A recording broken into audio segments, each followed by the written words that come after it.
Well, this is my first video, and I think I'm going to try to explain exactly why I decided to start this channel. And this channel is the Do Not Quit Teaching channel. Do not quit teaching.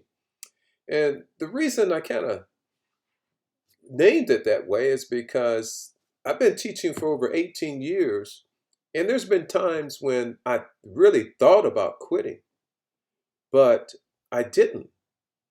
And I'm sure glad that I didn't because um, it just made me stronger.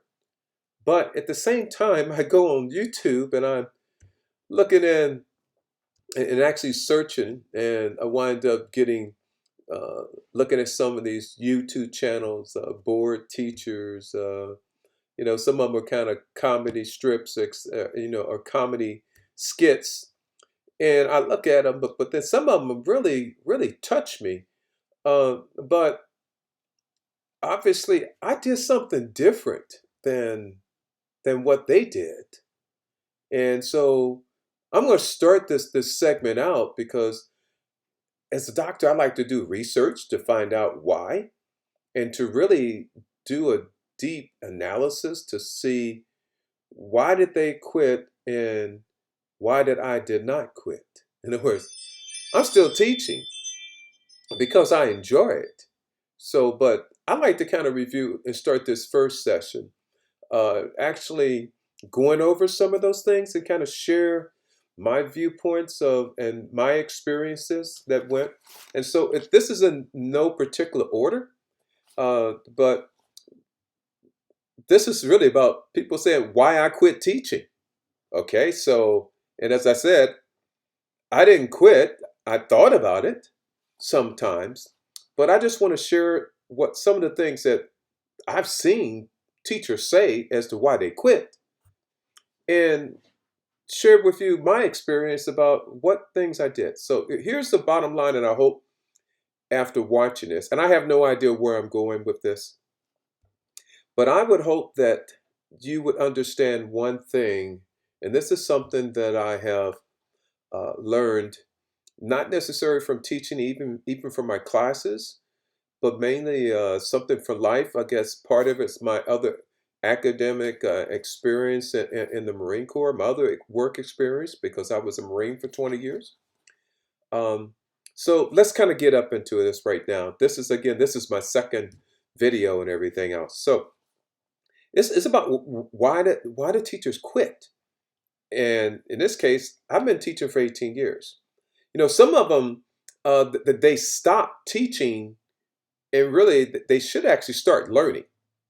Okay, some of them need to take a break. I mean, to stop teaching and to start learning. Okay, and the other thing is that if you're going to present a problem, here's a no-no. Okay, one, I never go to my administrator, or I never went to my leader or my superior with a problem without a solution. Okay, let me say this again. Never present a problem to your administrator or a leader or someone who's in a leadership position above you about a problem without you having a solution. And ideally, if you understand your administrator or that leader above you, maybe you may need to have more than one. Ideally, that works better. In other words, you present the problem that Johnny doesn't come to school and he's always late. And this is the problem. But just don't go and tell him, hey, that Johnny's late every day. Question is, in his mind, is what did you do about it? Okay, so the question is, there's two choices. I mean, did you talk to the parents? Or did you want to call them in? What about a solution? Okay, so let's kind of talk about some of these things. Okay, so I saw a teacher said, well, why did I quit teaching? And I'm looking for the solutions. But here's some of the things. One said that their experience was bitter versus productive. Okay, bitter. Now, what does that mean? They're going on one isolated situation about, well, it was a bitter situation. Well, what was bitter? I mean, was it the administrators, or what is the environment? Was it other teachers? Let's get a little bit specific here about what you mean about bitter and productive. In other words, are you saying the environment was not productive? What, did they baby you or something? Um, so again, we want to be part of the solution and not the problem. Okay. Now, for myself, looking at this concerning this bitterness, part of that goes that is that you probably became a teacher for the wrong damn reason. Okay. So, and people talk about this thing about money. And, and I'll speak about money a little bit. I mean, I actually became a teacher more for the benefits than it was about the money. Okay. Teachers we have medical and dental and vision insurance and everything. And at the time point in my life, I had made a decision that I didn't want to be working jobs that didn't have benefits. So it wasn't the money. I mean, the money was there and it was good, but it was the benefits. So, but also when I became a teacher, I had a dream, I had a vision, and I had a mission. Okay. And you probably, most teachers don't understand that, is that you need to have a dream. Just like Martin Luther King, in other words, he had a dream that one day, that all kids, no matter what their color could be, just actually play together and learn together and live together in peace. And today, as I'm up here speaking, it's the 4th of July. So, as I was mentioning, most teachers don't do this, but I became a teacher because of the benefits, because it had the health, it had the medical. Uh, those are the things I was looking for because I wanted to stabilize my life and provide for my family. But when I went into teaching, I became a teacher because I had a dream. Okay. That dream was that I was tired of seeing students struggle with math and fail math. In other words, there were too many kids in my neighborhood that were going to high school and failing algebra. But yet, when I had the opportunity to tutor them and explain the concepts to them, they got it. So I had a dream that I could help these students, but just tutoring one on one was not going to do it. So I decided to either stop sitting on the damn fence, and I made a decision that I wanted to be part of the solution. And as a result, I went to try to become a teacher. And the school I picked was not the best. It wasn't a charter school. It wasn't a private school. It wasn't a Christian school. No, this was a public high school.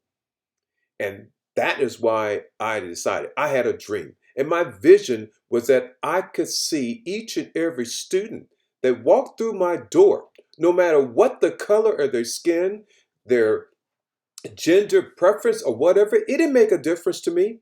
I just knew that I was their teacher and I was going to put some math on their tails. Okay. And one way or another, I was going to find out how, because my vision was that students, when they would leave me, will be able to be successful and could learn math and could demonstrate it.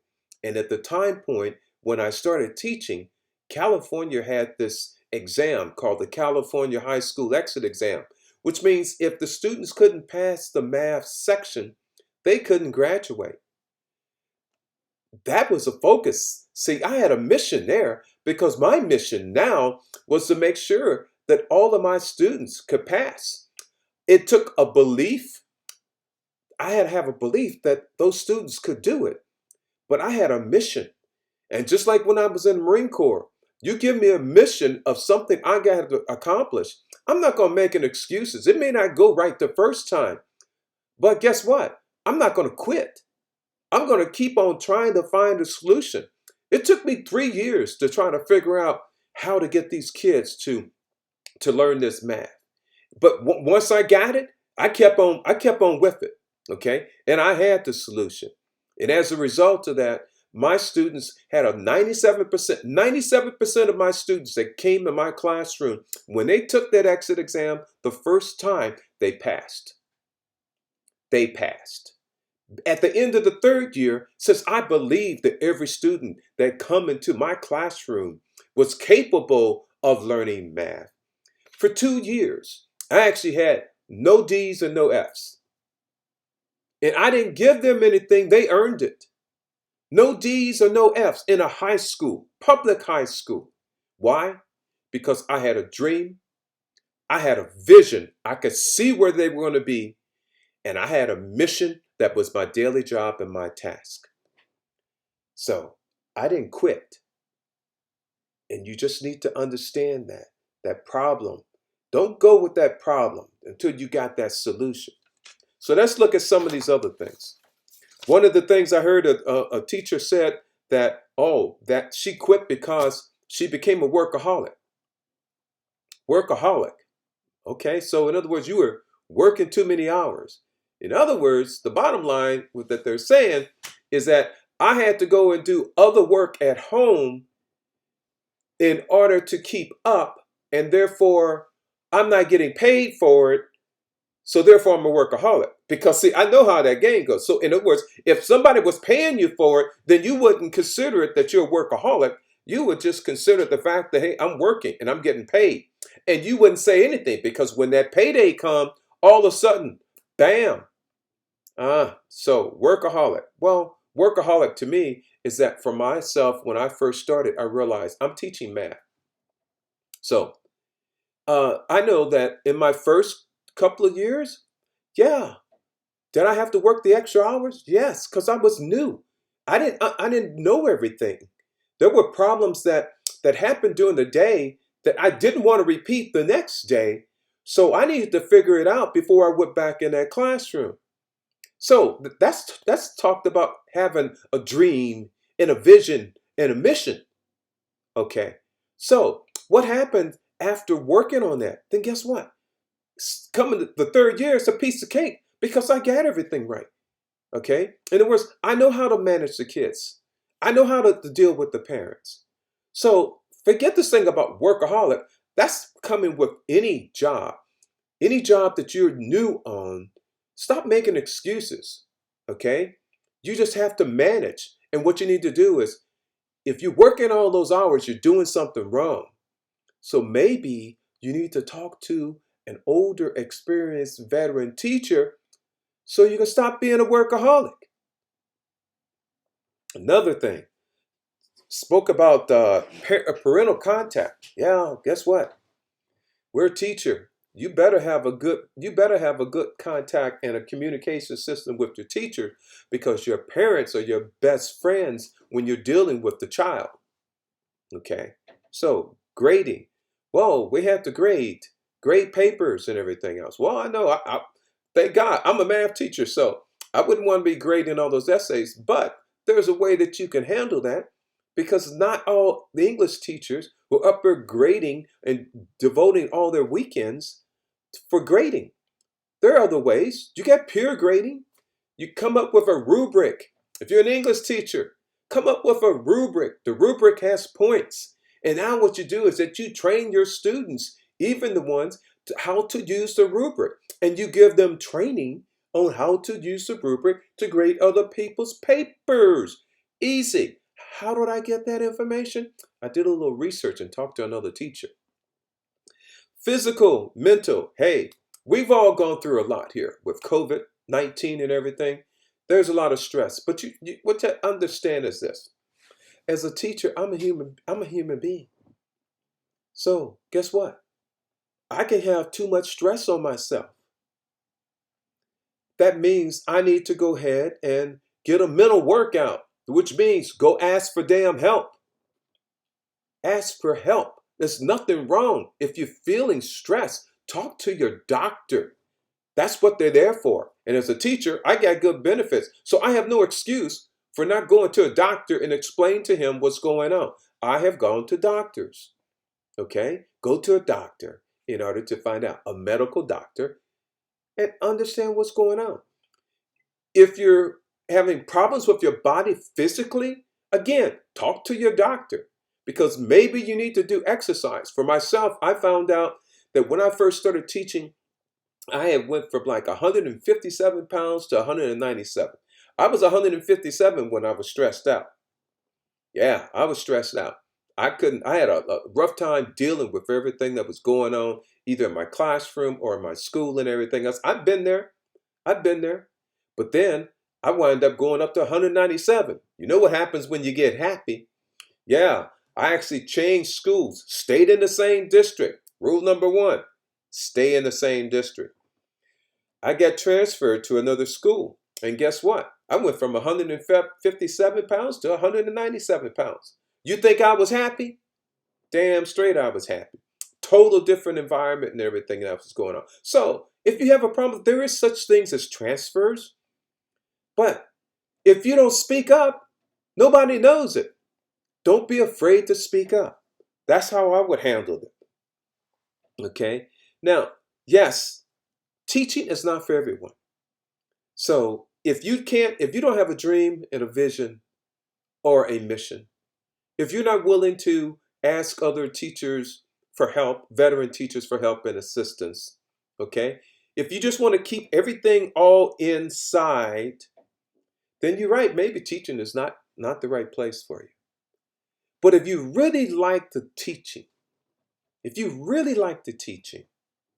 then take my advice on this, okay? If you're feeling stressed, go get help. You know, you got some physical ailments, you're getting sick and stuff, go get help. Okay? You got problems with your classroom management, go get help. At my present school, my veteran teachers, I was jealous of them because when the bell rang at 2:40 on the end of contract time, they were walking to get in their cars. And I was still in my classroom doing stuff. Now, I only lasted about like 3:30, 4 o'clock. But you know what? That used to bug me. So finally, I started watching them and then started asking questions and seeing how they were organized. And then I just started realizing they've been doing this a lot longer than I had. So guess what? I didn't quit. Instead, what I did, I started stealing their ideas. And guess what? They were glad to volunteer them. So I went on enough about this. I was going to go. I don't think I need to go. Here's the whole thing. There is a problem. When it's a problem, there is a solution. You just have to find out what that solution is. Quitting is not necessarily the solution because if you quit this, you're going to quit again somewhere else. So stop making excuses. Okay? It's okay for things not to go right the first time. Okay? But if you have a dream and a vision and a mission, you can accomplish anything you set your mind to. Hey, if I get kids that come in my door that never passed math, and I'm able to get them to learn math, tell me, everything else is a piece of cake. Hey, what I want you to do is share your experiences down below in the comments section. Let me know how you feel about this, okay? I'm going to continue on because I have a dream, a vision, and a mission about this channel. Because even if I can just help one teacher today, one teacher, if I just got their attention that you'll think about not quitting teaching, okay, and just continue to watch the information that I'm going to provide on these videos, guess what? Mission accomplished. This is Dr. Smith. You have a great 4th of July today. Be safe, everyone. Be safe.